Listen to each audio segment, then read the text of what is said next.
हाँ, तो क्या पढ़ रहे थे अपन लोग? पिछले लेक्चर में हम लोगों ने सॉल्यूशन स्टार्ट कर दिया था और सॉल्यूशन की कहानी को हमने काफ़ी आगे बढ़ा दिया था।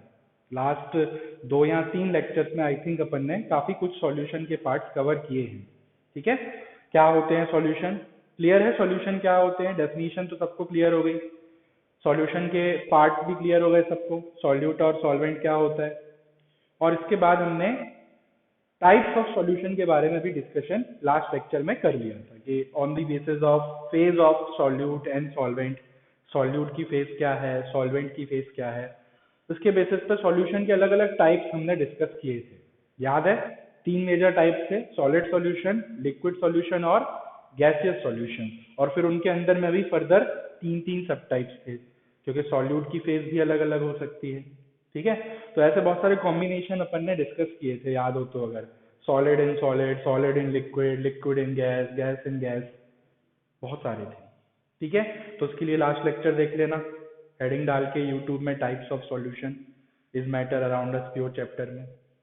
आज हम लोग डिस्कस करने वाले हैं प्रॉपर्टीज ऑफ सॉल्यूशन के बारे में, कि सॉल्यूशन की क्या क्या प्रॉपर्टीज होती हैं, क्या क्या जनरल कैरेक्टरिस्टिक फीचर्स वो शो करते हैं, पार्टिकल्स का बिहेवियर कैसा होता है इनमें, पार्टिकल्स के साइजेस क्या क्या होते हैं, सारी चीज़ें हम लोग प्रॉपर्टीज में डिस्कस करने वाले हैं।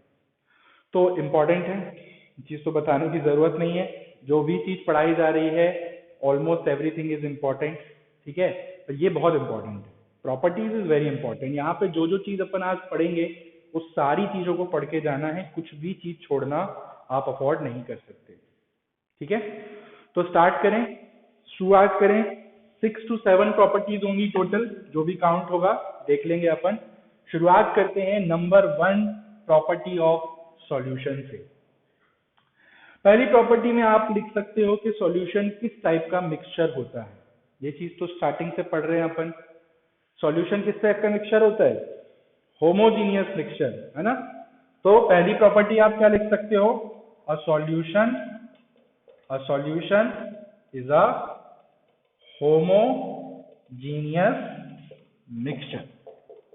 कैसा मिक्सचर होता है सॉल्यूशन? एक टाइप का होमोजीनियस मिक्सचर होता है। ये हम जान चुके हैं कि mixture can be classified into 2 types. एक होते हैं होमोजीनियस मिक्सचर और एक होते हैं हेट्रोजीनियस मिक्सचर। दोनों में क्या फर्क था? क्लियर है? दोनों में क्या फर्क था? याद है? होमोजीनियस मिक्सचर्स वो मिक्सचर्स होते हैं जिनमें जो भी पार्टिकल्स आपके उसमें मिक्सचर में प्रेजेंट है, उनका डिस्ट्रीब्यूशन, उनका जो कॉम्पोजिशन होता है वो यूनिफॉर्म होता है। ठीक है, मतलब यूनिफॉर्मली डिस्ट्रीब्यूटेड होते हैं, एक स्पेसिफिक ऑर्डर में अरेंज्ड होते हैं। ऐसी नहीं है कि रैंडमली मिक्स हो गए हैं आपस में, एक ऑर्डर होता है, एक यूनिफॉर्मिटी होती है, जिसके लिए हम टर्म यूज करते थे होमोजिनिटी। होमोजीनियस, हर जगह एक जैसा दिखेगा आपको वो। तो सॉल्यूशन क्या होता है? एक टाइप का होमोजीनियस मिक्सचर होता है। होमोजीनियस का मतलब क्या होता है? लिख देता हूं फिर से, that is uniform composition and distribution of particles। ये चीज होती है, पार्टिकल्स यूनिफॉर्मली डिस्ट्रीब्यूटेड होते हैं, कॉम्पोजिशन उनका एकदम यूनिफॉर्म होता है। अब ये चीज बार बार एक्सप्लेन करने की जरूरत तो नहीं है, ये पॉइंट अपन ऑलरेडी डिटेल में डिस्कस पहले ही कर चुके हैं, डायग्राम से भी मैंने इसको समझाया था कि यूनिफॉर्म मतलब क्या होता है। ठीक है, अच्छा, दूसरे क्या होते थे? Heterogeneous mixture. तो हेट्रोजीनियस मिक्सचर में कोई यूनिफॉर्मिटी नहीं होती, रैंडमली अरेंज्ड होते हैं पार्टिकल्स और पूरी तरीके से आपस में मिक्स भी नहीं हो पाते हैं। ठीक है, तो वो अपन आगे डिस्कस करेंगे, यहाँ पे हमने ये चीज देख ली। चल, पॉइंट नंबर 2, पहला पॉइंट क्लियर है, सिंपल है, ये तो अपन डेफिनेशन में ही पढ़े हुए हैं already. Point number 2, size of particle कैसा होता है। तो ये चीज भी मैंने, जब मैं डिफरेंस बता रहा था होमोजीनियस हेट्रोजीनियस का, तो वहां पे मैंने ये चीज बताई थी। क्या? Particles of solution are very small. अलग अलग टाइप के मिक्सचर में पार्टिकल्स का साइज भी अलग अलग हो सकता है। 3 टाइप के मिक्सचर टोटल हमको इस चैप्टर में पढ़ने रहेंगे। एक जो हम अभी पढ़ रहे हैं सॉल्यूशन, इसके बाद आएगा सस्पेंशन और उसके बाद आएगा कोलॉइडल सॉल्यूशन। तो आप जैसे जैसे आगे और टॉपिक्स पढ़ते जाओगे आपको ये चीज समझ में आएगी कि हर एक टाइप के मिक्सचर में पार्टिकल्स के साइज थोड़े डिफरेंट होते हैं।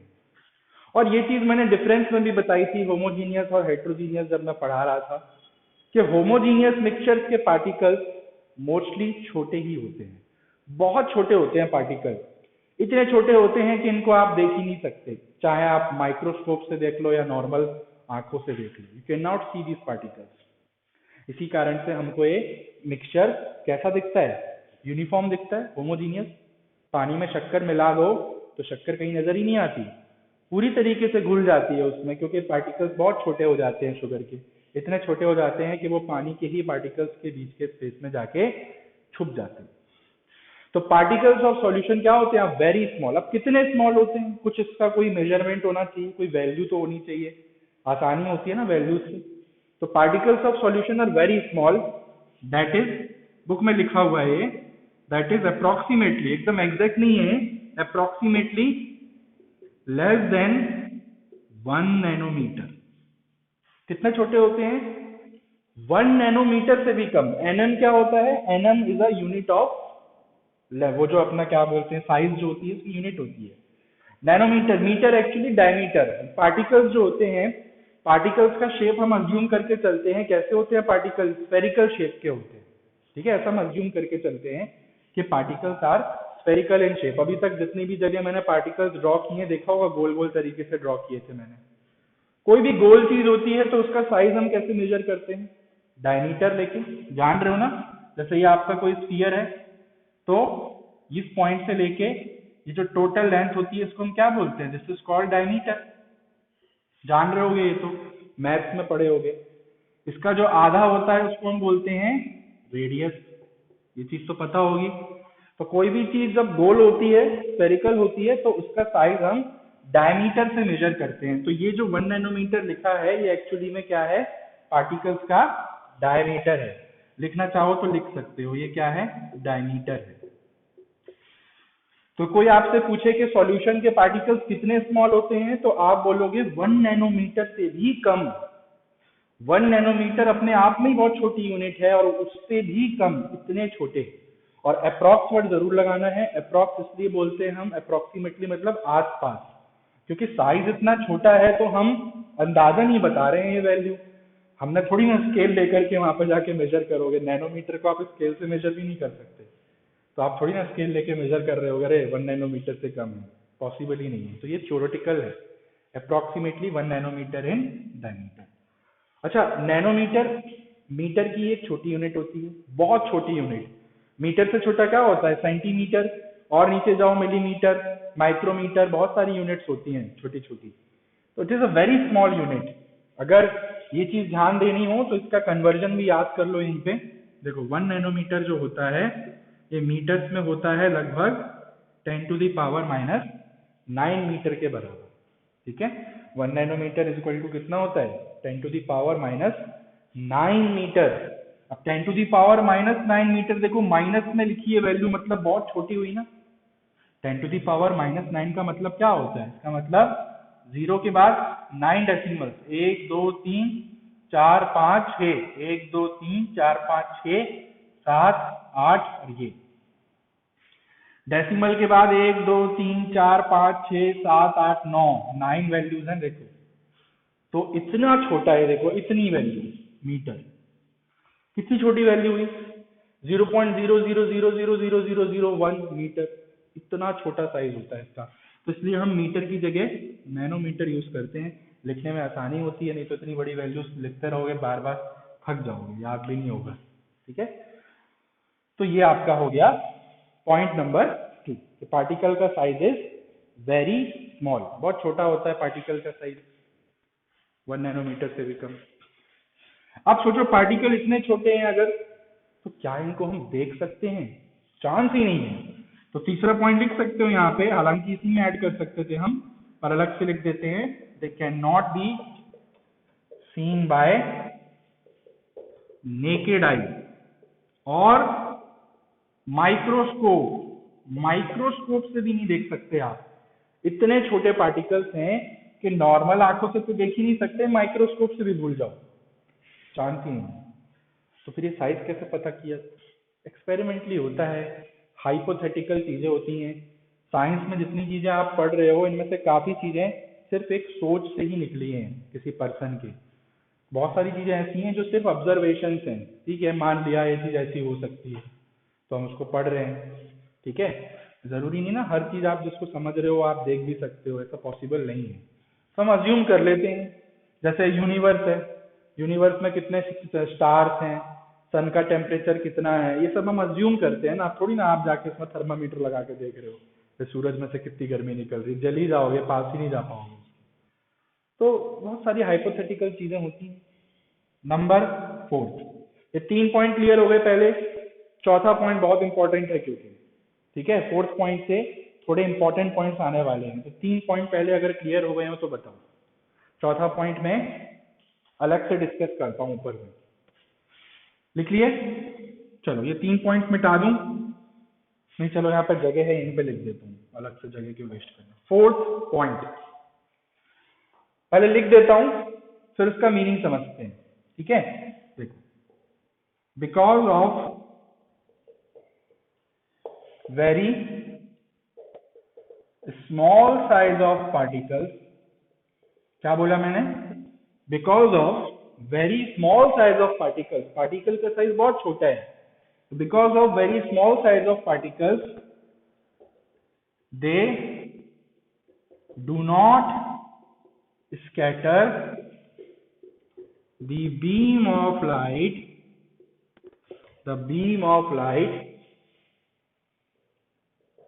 passing through the solution। अब इस पॉइंट का मतलब क्या हुआ, पहले इसको नोट कर लेना। इस पॉइंट का मीनिंग समझते हैं, बहुत इंपॉर्टेंट पॉइंट है। यहाँ पे एक फिनोमेना आने वाला है जो कि फिजिक्स का एक बहुत ही शानदार फिनोमेना है, आगे भी पढ़ेंगे इसके बारे में। चलो क्या बोला है इन्होंने? Because of very small size of particle, particle का साइज बहुत छोटा होता है, 1 नैनोमीटर से भी छोटे हैं, बहुत छोटे हैं।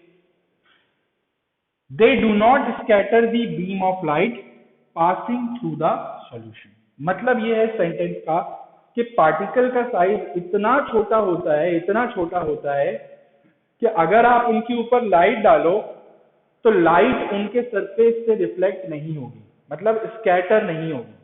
स्कैटर मतलब होता है बिखरना। अब इसका मतलब क्या है, देखो समझाता हूं। कोई भी टाइप का मैटर जो होता है वो किससे मिलके बना होता है?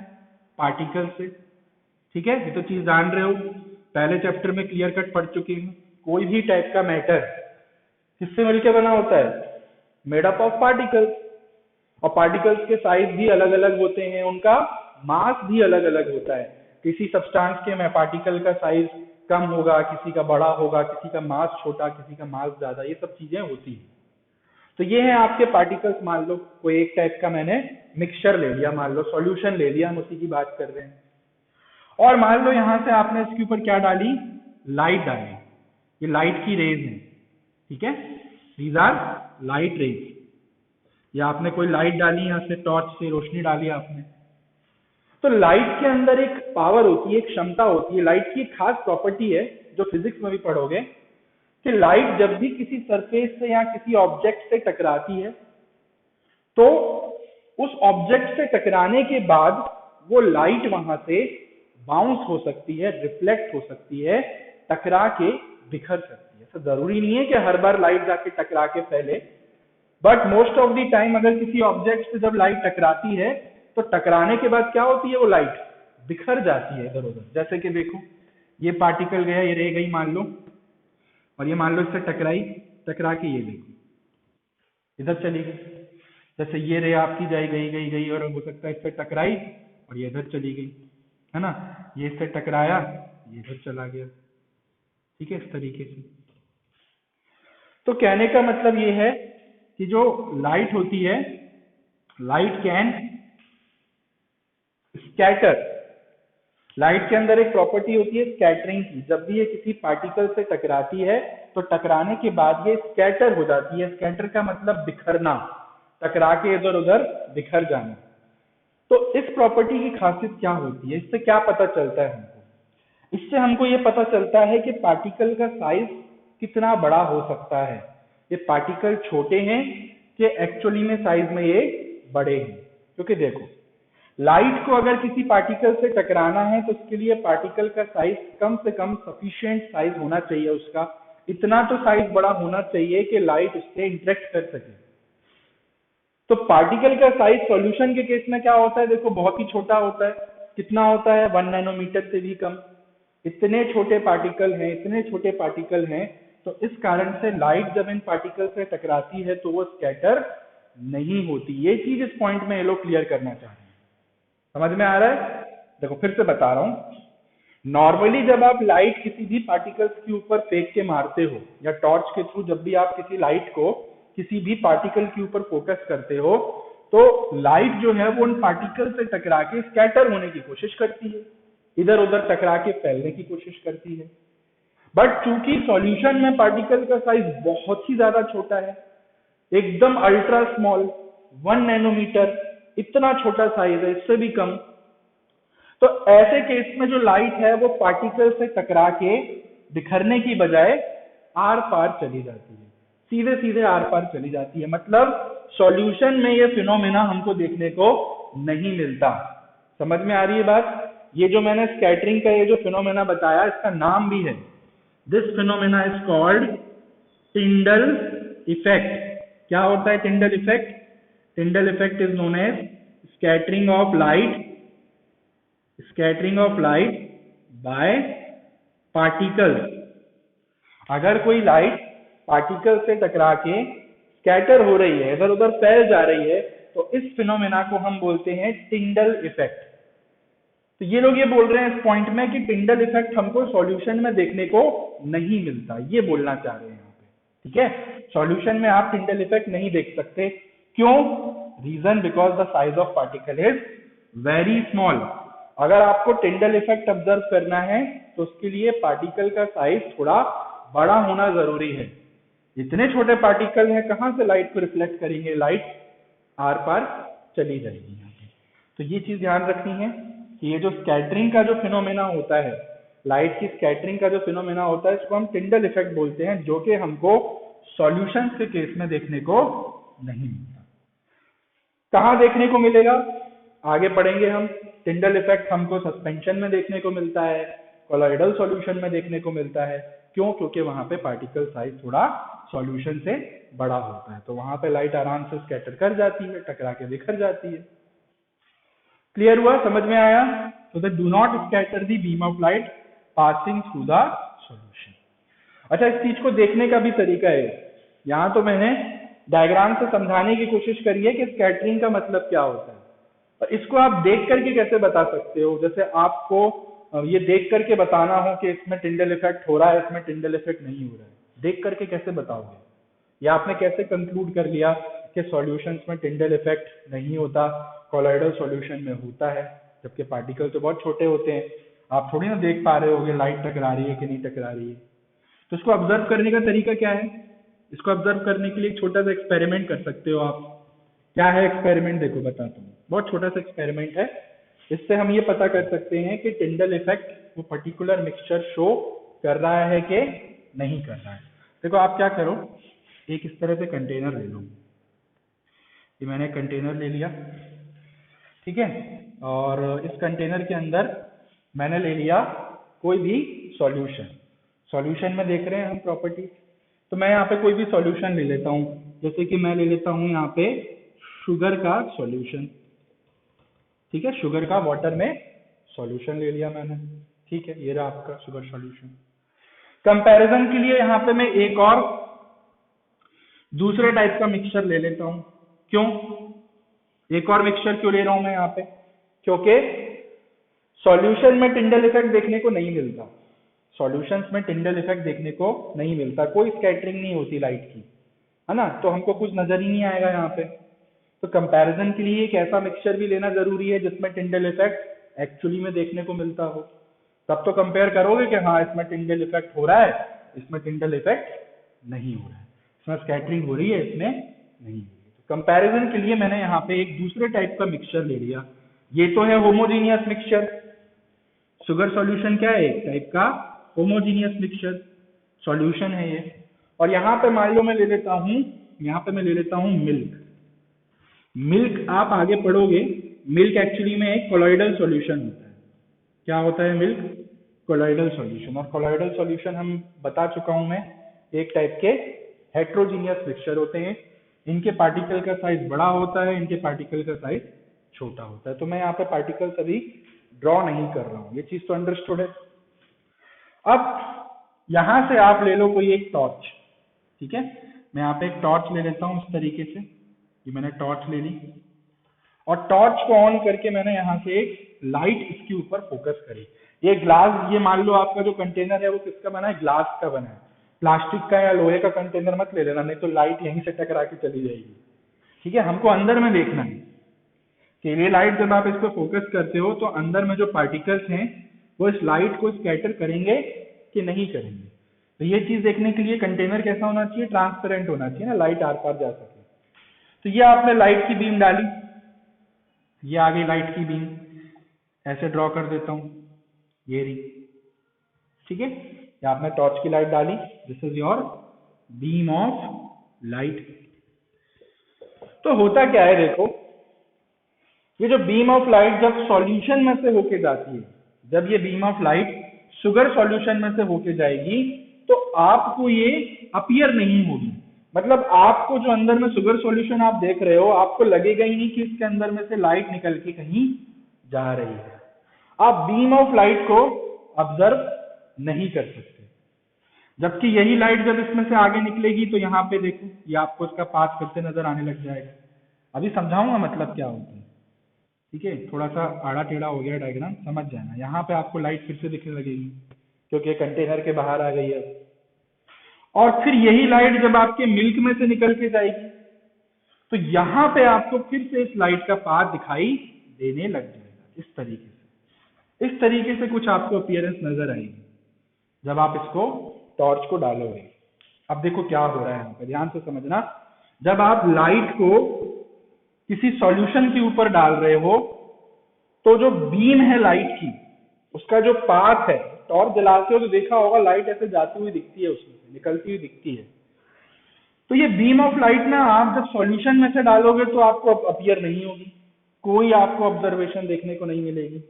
पर जब same beam of light colloidal solution से पास हो, मिल्क से पास हो, तो आप देखना, वहां पे ऑब्जर्व करना, आपको अलग से दिखाई पड़ेगा कि हाँ ये मिल्क है और मिल्क के अंदर में से लाइट ट्रेवल कर रही है। तो इसका मतलब बीम ऑफ लाइट यहाँ पे दिख रही है जाती हुई मिल्क के अंदर से, शुगर सॉल्यूशन में नहीं दिख रही है। इसका रीजन क्या है? इसका मतलब क्या है? देखो इसका रीजन ये है कि जो आपका मिल्क है, एक्चुअली में मिल्क के पार्टिकल्स जो होते हैं वो काफी बड़े बड़े साइज के होते हैं। They are very bigger in size. Size बड़ा होने के कारण जब लाइट इन पार्टिकल से टकराती है तो स्कैटर हो जाती है, बिखर जाती है। और जब यही स्कैटर्ड लाइट हमारी आंखों में पड़ती है तो हमको वो चीज दिखाई पड़ती है। लाइट कैसे ऑब्जर्व होती है आपको? हम लाइट को कैसे देख पाते हैं? इसलिए देख पाते हैं क्योंकि लाइट जब किसी ऑब्जेक्ट से टकराती है तो टकरा के रिफ्लेक्ट होकर के हमारी आंखों में जाती है और वही चीज हमको अपीयर होती है फिर, ठीक है। तो मिल्क में से लाइट जाते हुए हमको क्यों दिखाई पड़ रही थी? क्योंकि मिल्क के पार्टिकल का साइज बड़ा था, वो इजीली इस लाइट को स्कैटर कर दे रहे थे, रिफ्लेक्ट कर दे रहे थे, जिसके चलते हमको वो लाइट अलग से जाते हुए नजर आ रही थी। सॉल्यूशन में ये लाइट जाते हुए नजर इसलिए नहीं आ रही क्योंकि सॉल्यूशन के पार्टिकल का साइज बहुत ही छोटा होता है। इतना छोटा होता है कि they do not scatter the beam of light passing through the solution. तो यहाँ पे पार्टिकल्स बहुत छोटे हैं, ये देखो बहुत छोटे पार्टिकल्स हैं। इतने छोटे पार्टिकल्स हैं तो लाइट आर पार चली जाएगी, टकराएगी नहीं, और जब तक लाइट इनसे टकराएगी नहीं तब तक हमको नजर नहीं आएगी। तो ये एक एक्सपेरिमेंट है जिससे हम ये पता कर सकते हैं या चीज शो कर सकते हैं कि किस टाइप के मिक्सचर में स्कैटरिंग होगी लाइट की और किस में स्कैटरिंग नहीं होगी। तो इसका मतलब टिंडल इफेक्ट हमको इसमें देखने को मिलेगा, इसमें देखने को नहीं मिलेगा। क्लियर हो गई कहानी? समझ में आ गई? तो ये फोर्थ प्रॉपर्टी बहुत इंपॉर्टेंट है, और ये यहाँ पे इतनी इंपॉर्टेंट नहीं है जितनी ये कोलॉइडल सॉल्यूशन में इंपॉर्टेंट है। एक्चुअल टिंडल इफेक्ट के बारे में हम तब पढ़ेंगे जब हम कोलॉइडल सॉल्यूशन का डिस्कशन करेंगे, क्योंकि सॉल्यूशन में तो हमको ये इफेक्ट देखने को मिलता ही नहीं।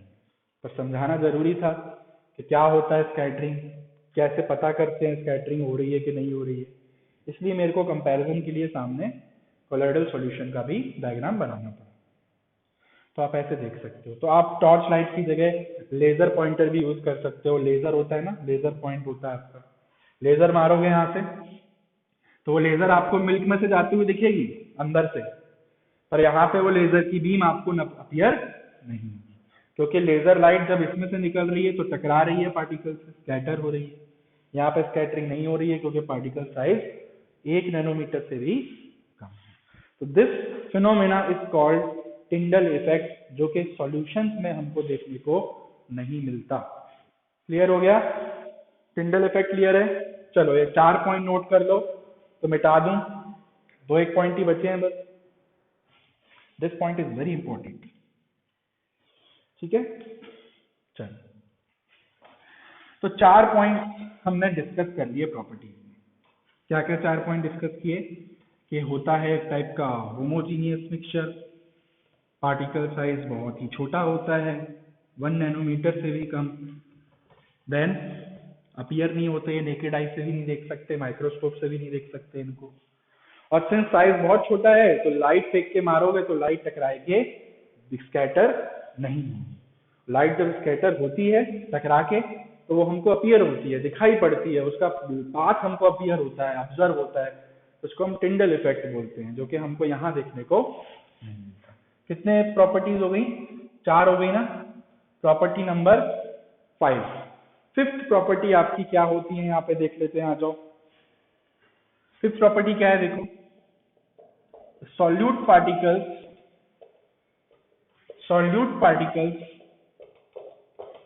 cannot be separated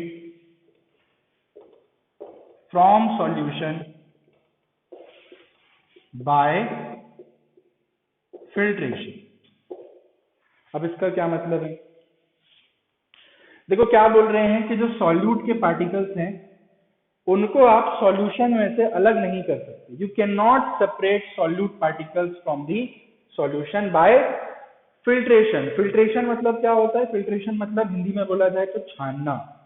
जैसे चाय छनती है ना, चाय बन जाती है तो एक छन्नी होती है, उससे उसको छानते हैं तो बड़ी बड़ी चीजें ऊपर आ जाती हैं, चाय पत्ती, अदरक वगैरह, और चाय नीचे चली जाती है, तो उसको हम फिल्ट्रेशन बोलते हैं। तो आप सिंपल फिल्ट्रेशन करके अगर आप सोचो कि मैं सॉल्यूट को सॉल्वेंट से या सॉल्यूशन से सेपरेट कर दूं, दैट इज नॉट पॉसिबल। एक बार सॉल्यूट के पार्टिकल्स सॉल्वेंट में पूरी तरीके से डिसॉल्व होके सॉल्यूशन बना लिए तो फिर आप जमीन आसमान एक कर दो, आप उन सॉल्यूट पार्टिकल्स को उन सॉल्यूशन से सेपरेट नहीं कर सकते। एटलीस्ट सिंपल फिल्ट्रेशन से तो सेपरेशन पॉसिबल नहीं। हाई फाई मेथड्स होते हैं तो होते होंगे, बट नॉर्मल आप ऐसे सोचो, जैसे आपको मैंने मान लो शक्कर का पानी दे दिया, मैंने एक पानी लिया 1 गिलास, उसमें शक्कर पूरी तरीके से डिसॉल्व कर दी, और मैंने आपको दे दिया ये लो अब इसमें से शक्कर निकाल के बताओ, ठीक है? तो आप लेके गए गिलास, अरे तो बहुत सिंपल है, छलनी लिए, सोचे आप छलनी से छान देते हैं इसको, तो आपने क्या सोचा कि छलनी से छानने पर शक्कर ऊपर रह जाएगी और पानी नीचे आ जाएगा। ऐसा पॉसिबल नहीं है, ऐसा पानी वापस से नीचे आ जाएगा। क्यों? क्योंकि रीजन वही है जो हमने अभी तीसरे पॉइंट में पढ़ा कि सॉल्यूट पार्टिकल्स बहुत छोटे होते हैं, वेरी स्मॉल। ओवरऑल जो पार्टिकल साइज होता है सॉल्यूशन में वो बहुत ही छोटा होता है, 1 नैनोमीटर से भी कम। अब ऐसे में आप अगर उसको फिल्टर भी करोगे तो वो पार्टिकल इतने छोटे हैं कि वो आर पार चले जाएंगे, रुकेंगे ही नहीं, ठीक है? इतने छोटे पार्टिकल्स हैं। तो होमोजीनियस मिक्सचर है ये, यूनिफॉर्म कंपोजिशन है, ऐसे मिक्सचर्स को सेपरेट करना बहुत ही मुश्किल होता है। तो यही पॉइंट यहाँ पे मेंशन किया हुआ है कि solute particles can not be separated from solution bye filtration, at least filter करके नहीं सेपरेट कर सकते। अब तरीके हैं, दूसरे तरीके हैं, वो सब अब आगे देखेंगे। फिलहाल तो ये सिंपल सेपरेशन प्रोसेस यहाँ पे एग्जिस्ट नहीं करती। 6th and the last point, and ये भी एक इंपॉर्टेंट पॉइंट है, क्या है? solute particles do not settle down at bottom when undisturbed. अभी मीनिंग समझाऊंगा, पहले पॉइंट लिख देता हूं मैं.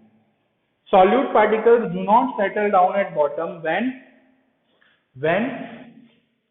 left undisturbed. Hence it is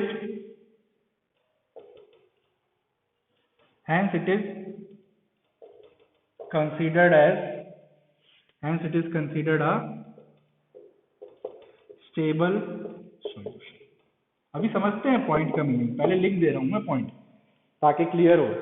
क्या बोल रहे हैं देखो, solute particles do not settle down at bottom when left undisturbed. मतलब क्या है इस चीज का, देखो जैसे मैं एग्जांपल के लिए एक पर्टिकुलर टाइप का मिक्सचर ले रहा हूं. अभी नहीं बता रहा हूं कि मैं कौन सा मिक्सचर है, अभी मैं एग्जांपल के लिए एक मिक्सचर ले रहा हूं. कौन सा मिक्सचर लोगे, जैसे मान लो आपने मिक्सचर ले लिया चॉक पाउडर प्लस वाटर का. ठीक है, मैं ऐसे रैंडम कोई एक मिक्सचर ले रहा हूं. किसका mixture, chalk powder plus water. ठीक है, आप एक ग्लास में पानी ले लो, जैसे ये मैंने एक ग्लास ले लिया. ठीक है, ये ग्लास ले लो, आप ग्लास के अंदर आप क्या ले लो, पानी ले लो. ये मैंने ग्लास के अंदर वाटर भर दिया. ठीक है, लिख देता हूं यहाँ पे, दिस इज योर वाटर. क्या होगा, वाटर सॉल्वेंट होगा. देखो ज्यादा क्वांटिटी में लिया हुआ है मैंने, और इसमें मैं डाल दूं क्या, चॉक पाउडर. ठीक है, इसके अंदर मैंने क्या डाल दिया, चॉक पाउडर. ये मैंने एरो से दिखा दिया है. चॉक पाउडर क्या हो गया यहाँ पे, आपका सॉल्यूट हो गया. तो आपका एक मिक्सचर बनके तैयार हो जाएगा. किसका mixture, chalk powder plus water का मिक्सचर. होगा क्या, आप देखो यहाँ पे एक बहुत अच्छी ऑब्जर्वेशन आपको देखने को मिलेगी. क्या कि इनिशियली जब आप पानी के अंदर चॉक पाउडर डालोगे, ऐसे हाथ से लेकर के चम्मच से लेकर के, आप जैसे ही चॉक पाउडर वाटर के अंदर डालोगे और डालने के बाद उसको पूरी तरीके से घोल दोगे, मान लो डिसॉल्व कर दोगे चम्मच से, तो इनिशियली क्या होगा, इनिशियली तो आपके सारे पार्टिकल्स ना आपस में मिक्स हो जाएंगे, जैसे होमोजीनियस मिक्सचर होते हैं ना, इस तरीके से. जैसे ये आपके जो छोटे छोटे पार्टिकल्स हैं, ये किसके हैं, चॉक के पार्टिकल्स हैं. ठीक है, और बीच बीच में बड़े बड़े पार्टिकल्स बना दूं मैं. ये बड़े बड़े पार्टिकल्स किसके हो गए, ये हो गए वाटर के पार्टिकल्स. समझ में आ रही है बात, क्या बोल रहा हूं मैं. देखो आपने एक ग्लास में पानी लिया, पानी में आपने कुछ स्पेसिफिक अमाउंट चॉक पाउडर का लिया और डाल के पूरी तरीके से उसको घोल दिया आपने मिक्सचर को. तो पहले तो आपको जो सॉल्यूशन दिखेगा या जो भी मिक्सचर दिखेगा चॉक का और वाटर का, वो एकदम होमोजीनियस दिखेगा. कैसा दिखेगा, कलर उसका एकदम व्हाइट, एकदम दूधिया कलर आ जाएगा, क्योंकि चॉक पाउडर जान रहे हो व्हाइट कलर का होगा चॉक पाउडर. तो पूरा एकदम होमोजीनियस मिक्सचर दिखेगा आपको, एकदम नजर ही नहीं आएगा कि पानी कहाँ है चॉक कहाँ है. क्यों, क्योंकि चॉक के पार्टिकल्स और पानी के पार्टिकल्स आपस में पूरी तरीके से यूनिफॉर्मली डिसॉल्व हो गए. ये आपको ऑब्जर्वेशन देखने को मिली.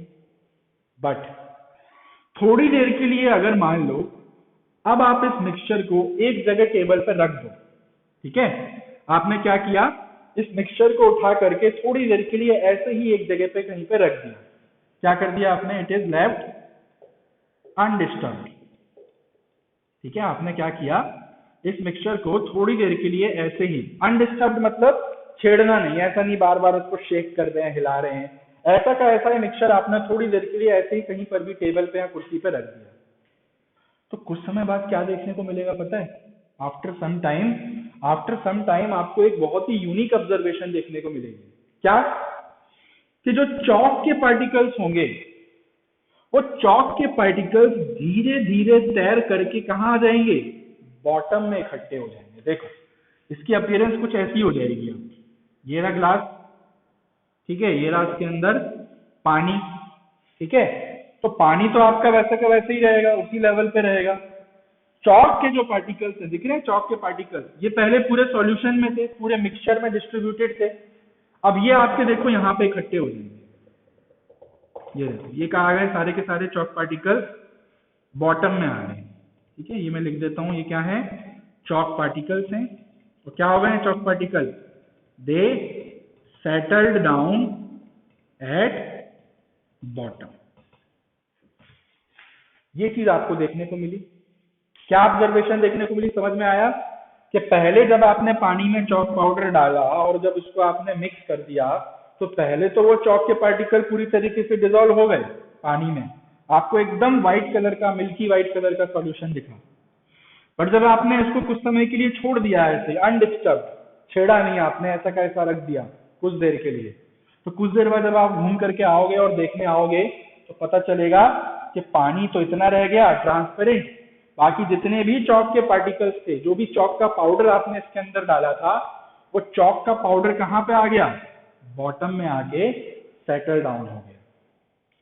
तो ये जो टाइप के सॉल्यूशन होते हैं या ऐसे टाइप के जो मिक्सचर होते हैं, ऐसे मिक्सचर्स को हम बोलते हैं अनस्टेबल मिक्सचर या अनस्टेबल सॉल्यूशन। मिक्सचर बोले, ऐसे टाइप के मिक्सचर्स को हम क्या बोलते हैं, अनस्टेबल मिक्सचर। अनस्टेबल मतलब क्या होता है, अनस्टेबल मतलब एक जगह टिकने वाले नहीं है, ठीक है, जैसी एक जैसी प्रॉपर्टी शो नहीं कर रहे हैं, उनको हम अनस्टेबल बोलते हैं।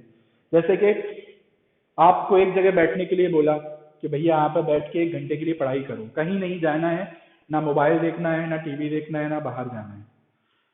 तो ऐसे बंदे हैं, ऐसे बच्चे जो 1 घंटे बैठ गए, ना मोबाइल देखा उन्होंने, ना कोई टाइम पास किया, प्रॉपर स्टडी करी, उनको हम स्टेबल बोल सकते हैं।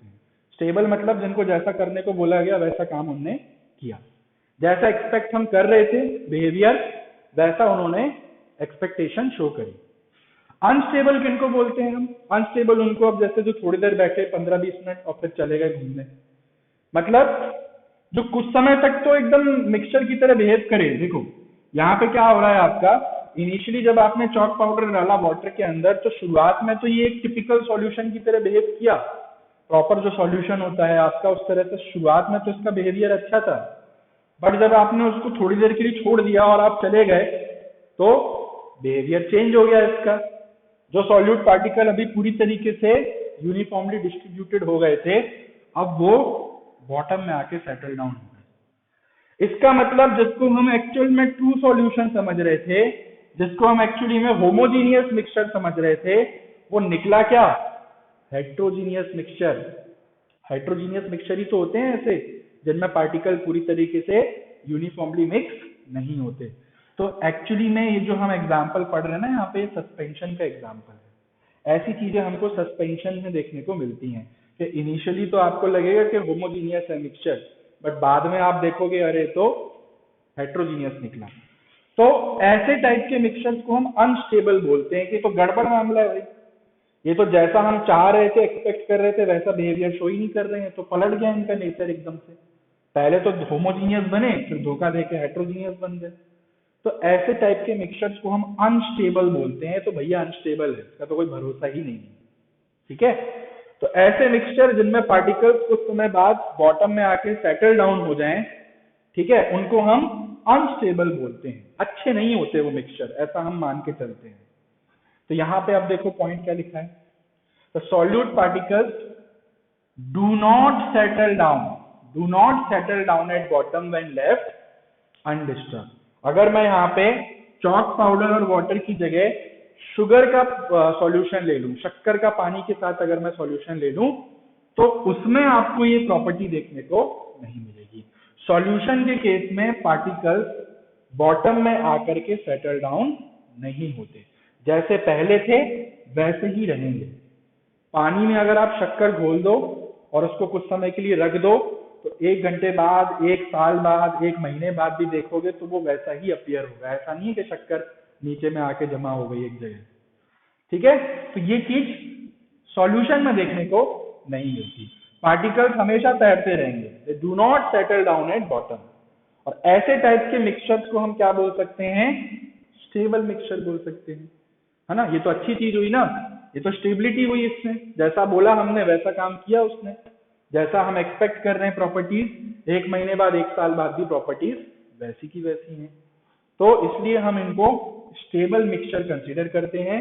दैट इज वाई इनको हम अदर वर्ड में स्टेबल सॉल्यूशन के नाम से भी जानते हैं। तो समझ में आया? अब छठवें पॉइंट का मीनिंग क्लियर हुआ सबको? क्या होता है? इसको हम स्टेबल सॉल्यूशन के नाम से भी जानते हैं। तो आज का लेक्चर खत्म होता है यहीं पे। आज के लेक्चर में हमने प्रॉपर्टीज के बारे में डिस्कशन किया और मैंने यहाँ पर जानबूझ के एक एक प्रॉपर्टी को अच्छी तरीके से कोशिश करा है, बार बार एक्सप्लेन करने की कोशिश की है। रीजन उसके पीछे ये है कि सेम प्रॉपर्टीज, सेम हेडिंग हम लोग आगे सस्पेंशन में भी पढ़ेंगे और कोलॉइडल सॉल्यूशन में भी पढ़ेंगे। सेम जो आपको 6 पैटर्न दिख रहा है हेडिंग का, ऐसा का ऐसा 6 हेडिंग पैटर्न आपको आगे आने वाले मिक्सचर्स में भी देखने को मिलेगा। फर्क ये होगा कि वहां पे थोड़ा सा बिहेवियर चेंज होगा। जैसे कि हमने यहाँ पे एक प्रॉपर्टी पढ़ी ना कि सॉल्यूट पार्टिकल बॉटम में सेटल नहीं होते कुछ समय बाद। सस्पेंशन में होता है ऐसा।